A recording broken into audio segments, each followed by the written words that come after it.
നിഷ്കളങ്കരായ രണ്ട് പെൺകുട്ടികളെ ഇരുട്ടിലേക്ക് തള്ളിവിട്ടിട്ട് ഇയാളേതോ വലിയ സാഹസിക പ്രവൃത്തി ചെയ്യുന്നല്ലേ വിചാരം?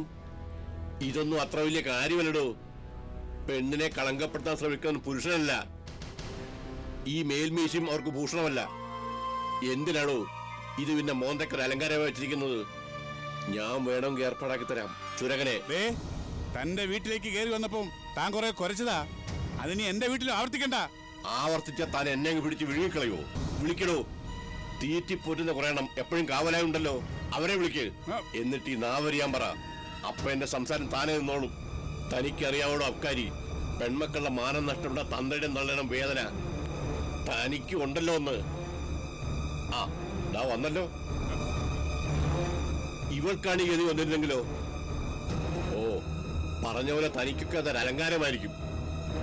മാനാഭിമാനമുള്ള ഗർഭപാത്രത്തിൽ പിറന്നവർക്ക് മാത്രമേ മാനത്തിന്റെ വില അറിയൂ. ഇച്ചായ, ഇയാൾ പറയുന്നതെല്ലാം കേട്ടോണ്ട് നിൽക്കുകയാണോ? പത്രത്തിലൂടെ ആക്ഷേപിക്കുന്നത് പോരാഞ്ഞിട്ട് ഇപ്പൊ നേരിട്ട് വന്നിരിക്കുക വേദപാരായണം നടത്താൻ. വേദവും ഉപനിഷത്തൊന്നും നിങ്ങളുടെ മുമ്പിൽ വിളമ്പാനല്ല ഞാൻ വന്നത്. ഒരു സാധു കുടുംബത്തെ ഉപദ്രവിക്കരുതെന്ന് പറയാൻ. കിട്ടാവുന്ന തിരിച്ചടിയൊക്കെ അവർക്ക് കിട്ടി. പ്രൊഫസർ മേനോൻ ജോലി രാജിവെച്ചു. കുട്ടികളെ പഠിപ്പ് നിർത്തി. സമൂഹം മുഴുവൻ അവരെ പുച്ഛത്തോടാ വീക്ഷിക്കുന്നത്. ഇനി എന്താ നിങ്ങൾക്ക് വേണ്ടത്? അയാളും അയാളുടെ ഒരു കുടുംബവും ജീവിക്കാൻ കഴിയാതെ ഏതെങ്കിലും റെയിൽ പാളത്തിലോ ഒരു തുണ്ട് കയറിലോ തീരണം. അതാ ഞങ്ങൾക്ക് വേണ്ടത്. നീ ഒരു സ്ത്രീയാണോടി? എടോ, സ്വന്തം ഭാര്യ നിലക്കെത്താൻ കഴിയാത്ത താനെന്തിനാടോ നാട്ടുകാരാണ് മെക്കിട്ടുകാരാ നടക്കുന്നത്? നിങ്ങൾ ഇങ്ങനെ നോക്കി നിൽക്കുകയാണോ? കഴുത്തിന് പിടിച്ച് പുറത്താക്കി കളവനെ. അതിന് തനിക്ക് കഴിയുമോടോ? അതിനുള്ള ശക്തി തന്റെ കൈകൾക്കുണ്ടാകുമോ? കെട്ടിയവന്റെ മുഖമങ്ങ് താണുപോയത് കണ്ടോ? ഇയാളയച്ച വാടക ഗുണ്ടകൾക്ക് എന്റെ നേരെ കൈയുയർത്താൻ കഴിയും. പക്ഷേ ഇയാൾക്ക് കഴിയില്ല. അതിന്റെ കാരണം എന്താണെന്ന് നീ ഒന്ന് ചോദിച്ചു നോക്ക് നിന്റെ കെട്ടിയവനോട്. ഇവരുടെ മുമ്പിൽ വെച്ച് ഷൈൻ ചെയ്യാൻ നോക്കിയാലേ താൻ നേരെ ചൊവ്വേ വീട്ടിൽ പോവില്ല. ഓഹോ, അങ്ങനെയാണോ? എങ്കിൽ ബാക്കിയുടെ പറഞ്ഞിട്ടേ പോകുന്നുള്ളൂ. കേട്ടോടി പെൺകൊച്ചെ, ഇപ്പൊ ഈ മണിമാളിയിൽ ഇരുന്ന് വെല്ലസ്ന ഈ വിരുദ്ധന് ഒരു ഭൂതകാലം ഉണ്ടായിരുന്നു. അന്ന് അലക്സാണ്ടർ പേട്ട എന്ന മധ്യരാജാവായിരുന്നില്ല ഇദ്ദേഹം. കള്ള് ഷാപ്പിൽ കള്ളൊഴിച്ചു കൊടുക്കുന്ന ഒരു സാധാ സപ്ലയർ. കുറച്ചൊക്കെ വിപ്ലവമായി നടന്ന എനിക്ക് അന്നൊരു ശീലം ഉണ്ടായിരുന്നു. അറിയാലോ എനിക്ക്. വൈകുന്നേരങ്ങളിൽ ഒരു കുപ്പി അന്തിക്കള്ള് മോന്തണം. കള്ളു കുടിക്കാനെത്തുന്ന എനിക്ക് നല്ല പനങ്കള്ളിനൊപ്പം നല്ല അസല് കപ്പയും വടക്കനും പുളിയിട്ട് വെച്ച മീൻകറി നിൽക്കുന്ന ആ നരുന്ത പയ്യനെ എനിക്ക് ഓർമ്മയുണ്ട്. കള്ള് മോന്തിട്ട് തിരികെ പോരുമ്പോ കാലണ ഞാൻ ആ പയ്യന്റെ കൈവച്ചു കൊടുക്കും. ടിപ്പ. അത് കിട്ടുമ്പോ അവന്റെ സന്തോഷം ഒന്ന് കാണണം. അന്നെന്റെ കയ്യിന്ന് കാലണ മേടിച്ച് ഇയാള് ഇന്നെന്റെ കാല് വെട്ടാൻ ശ്രമിച്ചോണ്ടിരിക്കുക.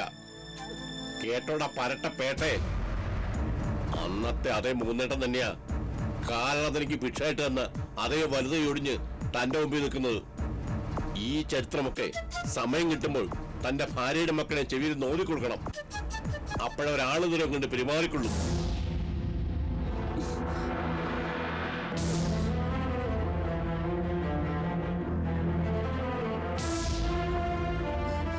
അയാൾ പറഞ്ഞൊക്കെ ശരിയാണോ ഡാഡി? എന്തോന്ന് ശരി? നീ പണി കൊട്ടു. ഡാഡി ഇത്രയ്ക്ക് ചീപ്പായിരുന്നു? ഓ എനിക്കറിയില്ല.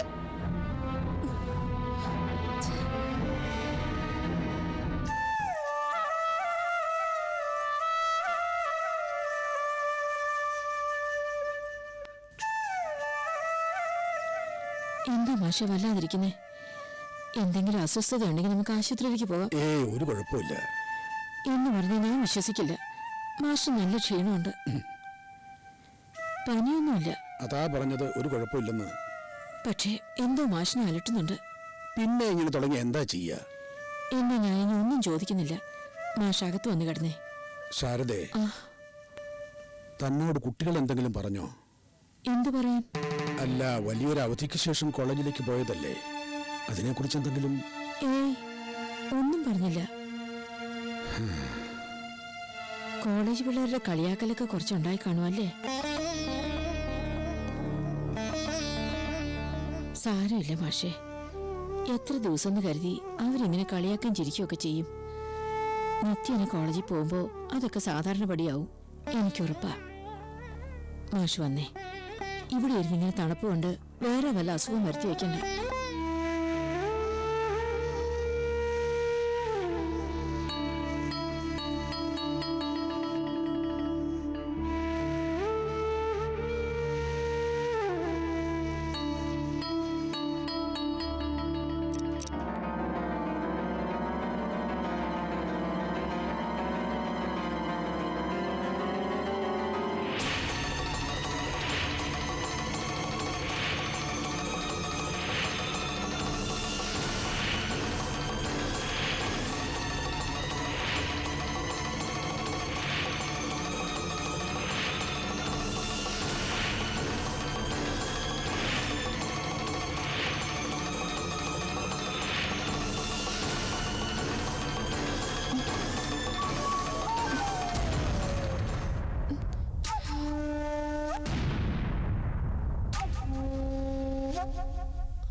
എന്താ മോളെ ഇവിടെ ഇരിക്കുന്നേ? ഓർക്കം വരുന്നില്ല ചേച്ചി. കോളേജിൽ വെച്ചുണ്ടായ സംഭവം മനസ്സിൽ നിന്ന് പോകുന്നില്ല. കോളേജിൽ പോകാൻ വയ്യ, പുറത്തേക്ക് ഇറങ്ങാൻ വയ്യ. എങ്ങനെയായ നമ്മൾ സമൂഹത്തിൽ എങ്ങനെ ജീവിക്കും? ജീവിക്കണം ചേച്ചി. ക്രൂരമായ ചതിയിൽ അകപ്പെട്ടു പോയവരാ നമ്മള്. തിരിച്ചടിക്കാനുള്ള ശക്തി സമ്പാദിക്കണം. അതിനായി പരിശ്രമിക്കണം നമ്മള്. പറയാൻ എന്തെളുപ്പം. ഇനി നമുക്കൊന്നും ചെയ്യാൻ കഴിയില്ല. വീടിനകത്ത് കഥ കടച്ച് പരസ്പരം നോക്കിയിരിക്കാം. പുറം ലോകം കാണണമെന്ന് തോന്നുമ്പോ ജനൽപ്പാളി മുഴുവനായിട്ടില്ല, ചെറുതായി ഒന്ന് തുറക്ക. എന്നിട്ട് അകലേക്ക് നോക്ക്. അപ്പോഴും നമ്മളെ പുറത്തുള്ള ആൾക്കാർ കാണാൻ പാടില്ല, നമ്മളെ അവരെ കാണാവൂ. അല്ലാതെ നമുക്ക് മുമ്പിൽ മറ്റു മാർഗമൊന്നുമില്ല. ഇല്ലേ? മാർഗമൊന്നുമില്ലേ? നമ്മൾ നമ്മുടെ കണ്ണുകൾ മൂടിക്കെട്ടുക, ചെവി നന്നായി അടയ്ക്കുക. അപ്പോ നമ്മുടെ മുന്നിൽ എന്താ ഉണ്ടാവുക? ഒന്നും ഉണ്ടാവില്ലല്ലോ. ആൾക്കാരുടെ നോട്ടവും കുത്തുവാക്കുകളും ഒന്നും. പരിസരത്തെയും സമൂഹത്തെയും മറന്ന് ജീവിക്കുക, അതേ ഉള്ളൂ ഇനി മാർഗം. ആരും സഹായിക്കാനില്ലാത്തവരെ ദൈവം സഹായിക്കും അല്ലേ? അതിനുദാഹരണമല്ലേ കോടതിയിലേക്കുള്ള അഡ്വക്കേറ്റ് പത്മകുമാറിന്റെ വരവും നമ്മുടെ രക്ഷപ്പെടലും. അതുപോലെ ആരൊക്കെ എവിടേക്കോ ഉണ്ട് നമ്മളെ സഹായിക്കാൻ. കുറ്റമുക്തരാക്കപ്പെട്ടവർ വീണ്ടും ക്രൂശിക്കപ്പെടുന്നു.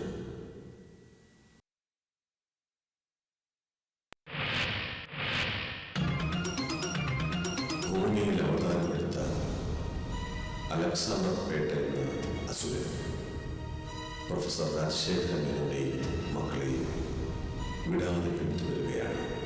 സമൂഹത്തിൽ പ്രൊഫസറും മക്കളും ഒറ്റപ്പെട്ടു കഴിഞ്ഞു. അവരുടെ പഠനം ഒരാഘോഷമാക്കി മാറ്റുകയാണ് മനുഷ്യത്വത്തിന്റെ അർത്ഥമറിയാത്ത ഈ മദ്യവ്യവസായി.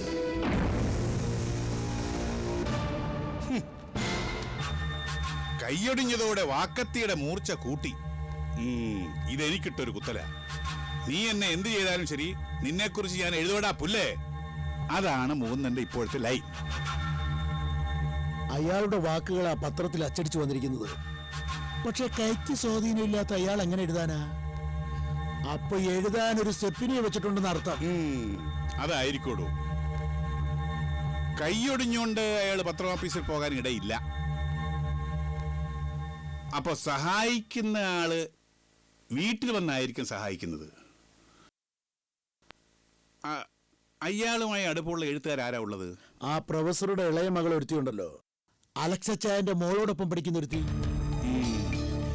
ദേവയാനി. ആ, അവള് തന്നെ. അവക്കെന്തോ കഥയോ കവിതയോ എഴുതുന്ന ശീലമുണ്ടല്ലോ. പ്രൊഫസറെ പൊക്കുകയും നമ്മളെ താക്കുകയും ചെയ്യുന്ന മുകുന്ദേട്ടന്റെ സഹായി ആ കൊച്ചു സാഹിത്യകാരിയാണല്ലോ.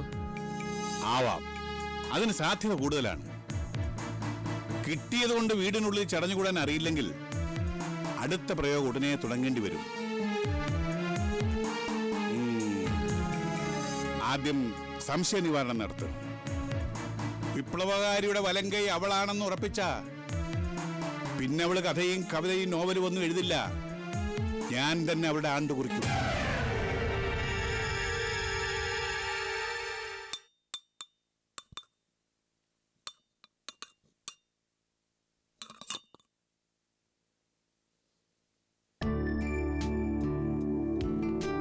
അയ്യോ, ചമ്മന്തിപ്പൊടി തീർന്നല്ലോ. ഇന്ന് മാഷിന്റെ വക വഴക്ക് കേട്ടത് തന്നെ. ആ സാരമില്ല, പകരം കടുമാങ്ങ മതി ഇന്നത്തേക്ക്.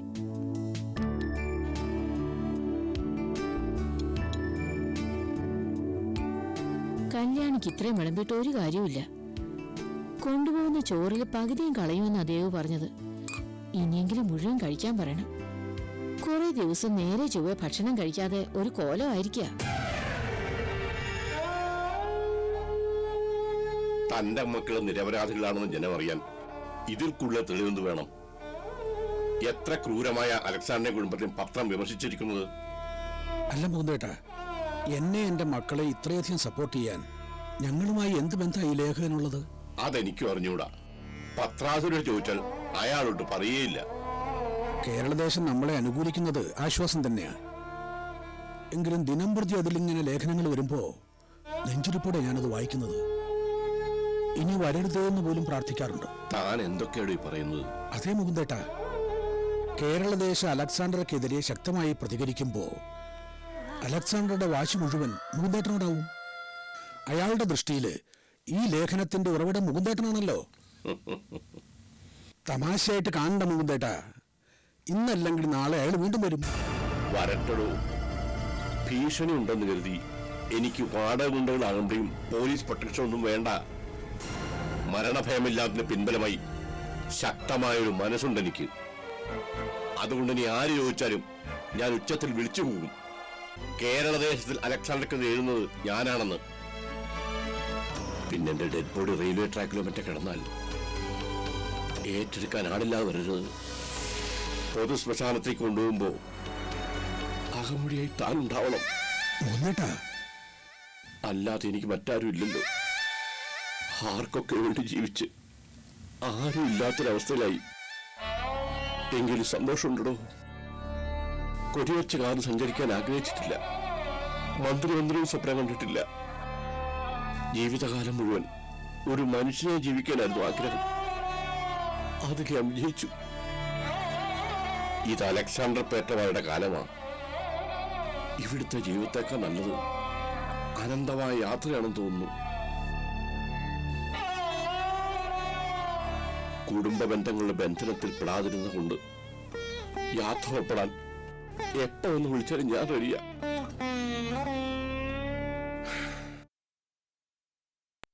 പോട്ടടോ.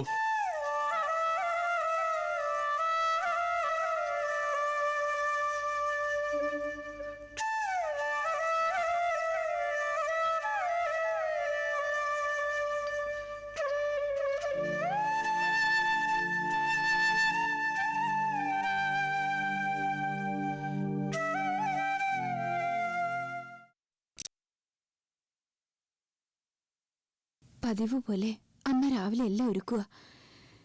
ഇന്ന് കോളേജിൽ പോകുന്നില്ലെന്ന് ചോദിച്ചാ നമ്മൾ എന്ത് മറുപടി പറയും? അച്ഛന് സുഖമില്ലാത്തോണ്ട് പോകുന്നില്ല എന്ന് പറയാം. ശരി, ഇന്നത്തെ ദിവസം അങ്ങനെ രക്ഷപ്പെടാം. നാളെയോ? എന്നും അച്ഛൻ അസുഖം ഉണ്ടാവില്ലല്ലോ. കോളേജിൽ സമരവും അടിപിടിയൊക്കെ നടക്കുന്നുണ്ട്. കോളേജ് അനിശ്ചിതകാലത്തേക്ക് അടച്ചിട്ടെന്ന് പറയാം.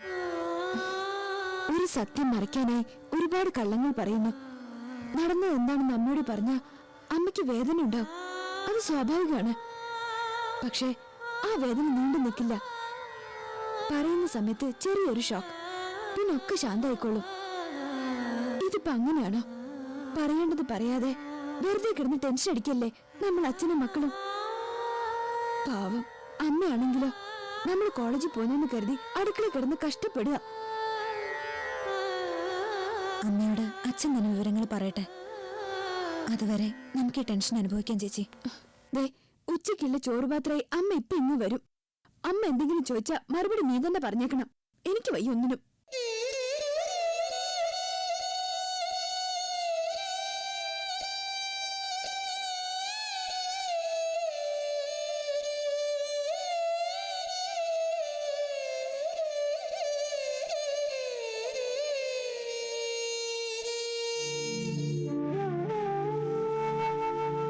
ആഹാ, ഇത് എന്തൊരിപ്പാ. കോളേജിൽ പോണ്ടേ? ആ പിന്നെ ഇന്ന് ചോറിന്റെ കൂടെ ചമ്മന്തിപ്പൊടിയില്ല. പകരം കടുമാങ്ങ കൊണ്ട് അഡ്ജസ്റ്റ് ചെയ്യണം. ശാരദേ, ആ, എന്താ മാഷെ, സുഖമില്ലേ? അതല്ല, സുഖമില്ലെങ്കിൽ ഇന്ന് പോണ്ട. ഏതായാലും ഒരു കാര്യത്തിൽ എനിക്ക് സമാധാനമുണ്ട്. ഇത്രയും പ്രശ്നങ്ങളൊക്കെ ഉണ്ടായിട്ടും കോളേജിൽ പോയിട്ട് ആരും ഒന്നും പറഞ്ഞില്ലല്ലോ. ഒരു കാര്യം ചെയ്യും മാഷെ, ഇന്ന് നീ എന്തായാലും കോളേജിൽ പോണ്ട. കുട്ടികളെ ഒരുങ്ങിയായിരിക്കും.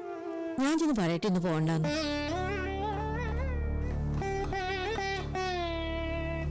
ഈശ്വര, ജോലി രാജിവെച്ച കാര്യം ഞാൻ എങ്ങനെ അവളോട് പറയും?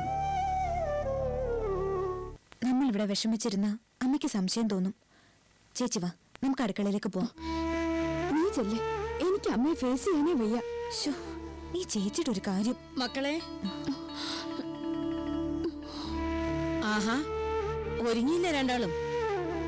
എന്താ ഇന്ന് കോളേജിലേക്കൊന്നും ഇല്ലേ? അത് അമ്മേ, ഒരു കണക്കിന് നന്നായി മക്കളെ. അച്ഛന് സുഖമില്ലാത്തോണ്ട് കോളേജിൽ പോകണ്ടെന്ന് ഞാൻ പറഞ്ഞു. എന്നാ പിന്നെ നിങ്ങളും പോകണ്ട. ഇനിയിപ്പോ കുറച്ചു ദിവസത്തേക്ക് കോളേജിലേക്ക് പോകേണ്ടി വരില്ല അമ്മേ. അതെന്താ? അവിടെ സ്ട്രൈക്ക് നടക്കുക അനിശ്ചിതകാലത്തേക്ക്. ഇനിയൊരു അറിയിപ്പുണ്ടാവുന്നത് വരെ കോളേജ് തുറക്കില്ല. ക്ലാസ്സിലേക്ക് പോയ ദിവസം തന്നെ സമരം തുടങ്ങിയോ? എന്താ മക്കളെ കാരണം? കാരണം ഞാനും എൻ്റെ മക്കളുമാണ്. ഇന്നലെ പ്രതീക്ഷയോടെ താൻ ഞങ്ങളെ കോളേജിലേക്ക് യാത്രയാക്കിയത്. അതുകൊണ്ടാണ് മടങ്ങി വന്നപ്പോൾ ഒന്നും തന്നോട് പറയാതിരുന്നത്. എന്നാ ഇനി പറയാതിരുന്നാൽ ശരിയാവില്ല. രക്ഷയില്ലടോ. നമ്മുടെ മക്കളെ കുറ്റവിമുക്തരാക്കിയിട്ടും രക്ഷയില്ല. അവര് കോളേജിൽ തുടർന്നാൽ കോളേജിന്റെ അന്തസ്സ് പോകുമെന്ന്, മറ്റു കുട്ടികളുടെ ഭാവി ഇല്ലാതാവുമെന്ന്. എന്തൊരു കഷ്ടായത്.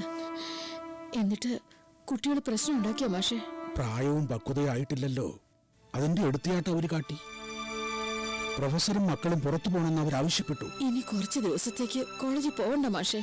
ഇല്ല, കുറച്ചു ദിവസത്തേക്കെന്നല്ല, ഇനി ഒരിക്കലും ഞാനും എൻ്റെ മക്കളും ആ ക്യാമ്പസിന്റെ പടി ചവിട്ടില്ല. രാജിക്കത്ത് കൊടുത്തു കഴിഞ്ഞു ശാരദേ.